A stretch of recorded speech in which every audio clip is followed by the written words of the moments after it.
ನಮಸ್ಕಾರ. ನಿಮ್ಮ ಸವಿಸಂಪು ಯೂಟ್ಯೂಬ್ ಚಾನಲ್ಗೆ ಸ್ವಾಗತ. ಇವತ್ತು ನಾನು ಕಾಳುಗಳನ್ನು ಬಳಸಿ ಒಂದು ರೆಸಿಪಿ ಮಾಡ್ತಾ ಇದ್ದೀನಿ. ನೋಡಿ, ಆಯಾ ಸೀಸನ್ಗಳಲ್ಲಿ ಸಿಗುವಂತಹ ಕಾಳುಗಳನ್ನು ಕ್ರಮವಾಗಿ ಬಳಸ್ತಾ ಬರಬೇಕು.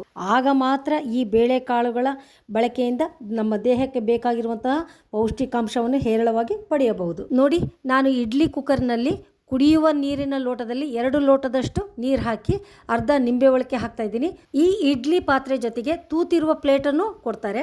ಅದರಲ್ಲಿ 8 ಗಂಟೆಗಳ ಕಾಲ ನೆನೆಸಿರುವಂತಹ 1 ಜಾಮೂನ್ ಬಟ್ಲಷ್ಟು ಕಡಲೆಕಾಳು, 1 ಜಾಮೂನ್ ಬಟ್ಲಷ್ಟು ಶೇಂಗಾ ಕಾಳು, ಫ್ರೆಶ್ ಆಗಿ ತೆನೆಯಿಂದ ಬಿಡಿಸ್ಕೊಂಡಂಥ 1 ಬಟ್ಲು ಸ್ವೀಟ್ ಕಾರ್ನ್ ಕಾಳುಗಳು, ಮೊಳಕೆ ಬಂದಂತಹ 1 ಜಾಮೂನ್ ಬಟ್ಲಷ್ಟು ಮಡಕೆ ಕಾಳು, 1 ಜಾಮೂನ್ ಬಟ್ಲಷ್ಟು ಹೆಸರು ಕಾಳು, ಜೊತೆಗೆ ಅರ್ಧ ಟೀ ಸ್ಪೂನ್ ಅಷ್ಟು ಪುಡಿ ಉಪ್ಪನ್ನು ಕಲಸಿ ಮೀಡಿಯಂ ಉರಿಯಲ್ಲಿ 15 ನಿಮಿಷದ ತನಕ ಬೇಯಿಸ್ಕೊಳ್ಳಿ.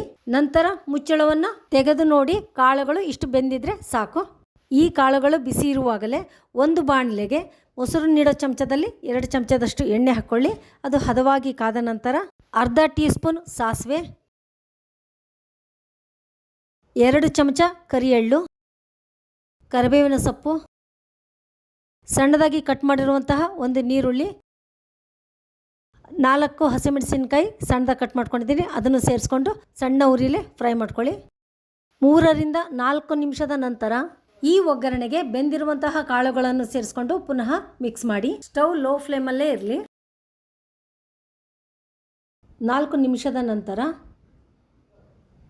1/4 ಟೀ ಸ್ಪೂನ್ ಅಷ್ಟು ಗರಂ ಮಸಾಲ, 1/4 ಟೀ ಸ್ಪೂನ್ ಅಷ್ಟು ಅರಿಶಿಣ ಪುಡಿ, 1/4 ಟೀ ಸ್ಪೂನ್ ಅಷ್ಟು ಚಾಟ್ ಮಸಾಲ, ಅರ್ಧ ಚಮಚದಷ್ಟು ಪೆಪ್ಪರ್ ಪೌಡರ್. ಕಾಳುಗಳನ್ನು ಬೇಯಿಸುವಾಗ ಪುಡಿ ಉಪ್ಪನ್ನು ಅರ್ಧ ಚಮಚ ಹಾಕಿದ್ದೆ, ಹಾಗಾಗಿ ಈಗ ರುಚಿಗೆ ತಕ್ಕಷ್ಟು ಹಾಕಿದ್ದೀನಿ.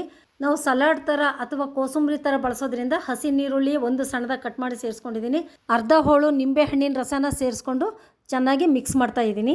ಡಯಟ್ ಮಾಡುವವರು ಕೂಡ ಈ ರೀತಿ ಮಾಡಿಕೊಂಡು ಊಟ ಮಾಡ್ಬೋದು.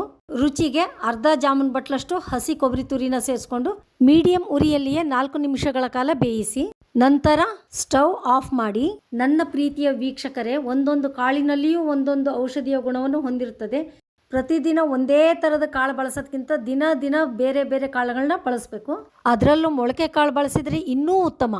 ನನ್ನ ವೀಕ್ಷಕರೇ, ಈ ರೀತಿಯ ಸರಳವಾದ ರೆಸಿಪಿಗಳನ್ನ ಮಾಡಿ ತೋರಿಸಲು ನನಗೆ ಸಪೋರ್ಟ್ ಮಾಡಿ, ಕಮೆಂಟ್ ಮಾಡಿ, ಆದಷ್ಟು ಶೇರ್ ಮಾಡಿ, ಸಬ್ಸ್ಕ್ರೈಬ್ ಮಾಡಿ. Thank you.